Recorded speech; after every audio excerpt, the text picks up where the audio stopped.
আরজিকর কাণ্ডে শুধু রাজ্য নয়, উত্তাল গোটা দেশ। হাসপাতালের মহিলা চিকিৎসককে ধর্ষণ ও খুনের ঘটনায় সোমবার দেশ জুড়ে কর্মবিরতির ডাক দিয়েছেন চিকিৎসকরা। কলকাতা সহ রাজ্যের বিভিন্ন প্রান্তে বিক্ষোভ দেখান তারা। এমনকি দিল্লির এইমসের চিকিৎসকরাও বিক্ষোভে পথে নামেন। তাদের দাবি, সিবিআই তদন্ত করতে হবে আরজিকর কাণ্ডে। দিল্লির all India institute of medical সায়েন্সের চিকিৎসক ও মেডিকেল পড়ুয়ারা আরজিকর কাণ্ডে সিবিআই তদন্ত চেয়ে বিক্ষোভ দেখান। হাসপাতালের বাইরেই তাদের স্লোগান দিতে দেখা যায়। কেন্দ্রীয় সরকারের কাছেও চিকিৎসক ও চিকিৎসা পেশার সঙ্গে যুক্ত সকলের নিরাপত্তা বাড়ানোর দাবি জানিয়েছেন তারা। এছাড়াও দিল্লির একাধিক মেডিকেল কলেজে চিকিৎসকদের কর্মবিরতি চলছে। এমার্জেন্সি ছাড়া সব বন্ধ রাখা হয়েছে। অন্যদিকে সোমবার দুপুরে আলিয়া ইউনিভার্সিটির নিউ টাউন ক্যাম্পাস থেকে চিকিৎসক পড়ুয়ার ধর্ষণ ও খুনের প্রতিবাদে শাস্তি চেয়ে বিশাল মিছিল বের করেন ছাত্রছাত্রীরা।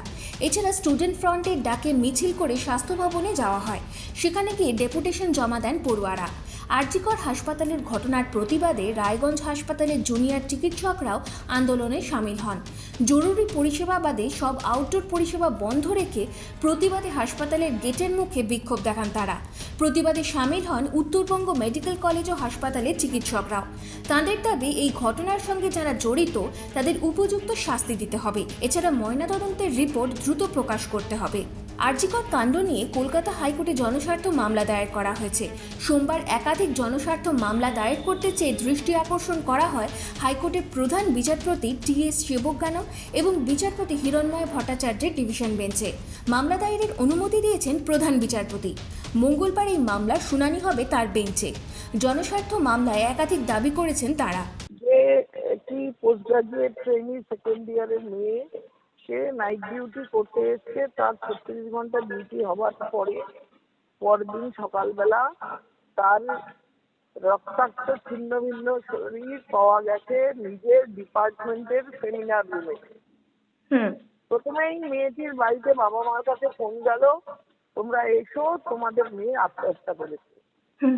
একজন পুলিশের কর্তা বা একজন ডাক্তার, প্রিন্সিপাল, তার পক্ষে কোনোভাবেই এটা জানা অসম্ভব নয় যে ওর মুখে চোখে যে আঘাত, যে প্রতিরোধের চিহ্ন, হাতে পায়ে যে রক্ত যেই অবস্থায় পাওয়া গেছে, এটা আত্মহত্যা নয়, এটা খুন। এটা তারা জানতেন, কিন্তু তারা ঘটনাটা চেপে দিয়েছেন।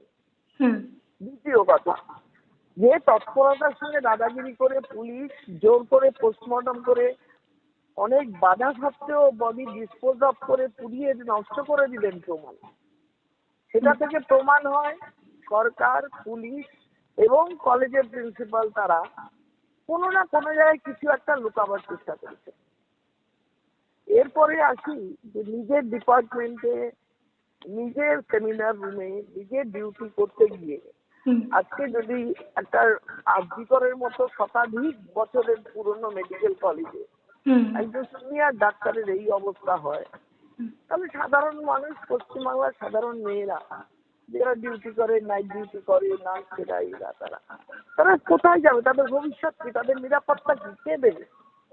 আজকে যে মেয়েটি চলে গেল, তার একমাত্র সন্তান বাবা মার কোল খালি করে, এই অভিশাপ, এই বৃদ্ধ কি নিয়ে বাঁচবে? আর আমাদের সরকার 10টা সাসপেন্ড করবে, 14টা ট্রান্সফার করবে, 2টো ইনকোয়ারি করবে, একজনকে ঢাকা দিয়ে আরেকজনকে দোষী বানিয়ে বিচার দেখাবে।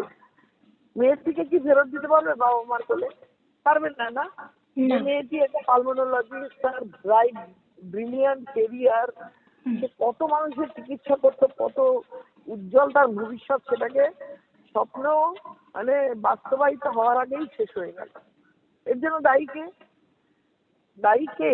দায়ী মমতা ব্যানার্জির সরকার, দায়ী কলেজের প্রিন্সিপাল, দায়ী সিস্টেম, পুলিশ, কারাপশন। হাসপাতালের ভেতরে একটা আউটপোস্ট আছে, থানার মতো প্রচুর পুলিশ আছেন সেখানে। তার একটা অ্যাসিস্ট্যান্ট কমিশনার পদমর্যাদার পুলিশ অফিসার সেখানে দায়িত্বে, তার আন্ডারে ইন্সপেক্টর, সাব ইন্সপেক্টর, প্রচুর পুলিশ। তারা কি নাকে তেল দিয়ে ঘুমোচ্ছিল? তারা জানে না আমরা যখন আজ থেকে 30 বছর আগে এই মেডিকেল কলেজগুলোতে পড়েছি বা নাইট ডিউটি করেছি, আমাদের সময় কিন্তু আমরা রাত্রিবেলা না ছিল সিসিটিভি, না ছিল মোবাইল ফোন, আমাদের কিন্তু আমরা রাত্রিবেলা অবাধে চলাফেরা করতাম, নিচে নেমে চা খেতাম, ওপরে গিয়ে ডিউটি করতাম, আমাদের কোনোদিন কিছু হয়নি, কেউ কল্পনাও করতে পারে না সারা ভারতবর্ষের কোনো মেডিকেল কলেজে বা পৃথিবীতে কোনো জায়গায় এইরকম ঘটনা কোনোদিন ঘটেছে, যেটা পশ্চিমবঙ্গে আজকে ঘটলো। অহরহ আমরা দেখছি আজ হাসপাতাল, কাল চোপড়া, পরশু মালদা, কোচবিহার সব হচ্ছে, কিন্তু বিচার চলছে। কিছু কিছু কি কোনো ধর্ষকের, কোনো পুলিশ এই ক্ষেত্রে ফাঁসি হয়নি। তাই আমাদের এই সরকার, এই ব্যবস্থা, এই পুলিশে এক ফোঁটা বিশ্বাস নেই। আর বিশ্বাস নেই বলে আমরা বডি প্রিজার্ভ করতে বলেছিলাম, আমরা সেকেন্ড বার পোস্টমর্টম করতে চেয়েছিলাম। আমরা চাই এই পুলিশ এনকোয়ারি না করুক, একটা নিরপেক্ষ কোনো তদন্ত হোক, যা দিয়ে প্রকৃত দোষী সাজা পায়। কারণ যে ধরনের ইনজুরি হয়েছে, এতগুলো হাড় ভাঙা, প্রত্যেকটা কানে, নাকে, চোখে, ভেজাইনা সব জায়গায় ব্লিডিং, আপনার পুরো পলিথিন পুরো শীত ভিজে গেছে। আপনারা যদি দেখেন ছবি বা ভিডিও বা ক্রাইম রিপোর্ট, তাহলে দেখবেন যে এটা একটা মানুষ যেন 2-3 জনের কম মানুষে হয় না। সুতরাং সরকার যে একটা জিনিস লুকাবার চেষ্টা করছে, এই যে কলকাতা পুলিশের যারা এনকোয়ারি করছেন তারা কিছু একটা ধামাচাপা দিচ্ছেন।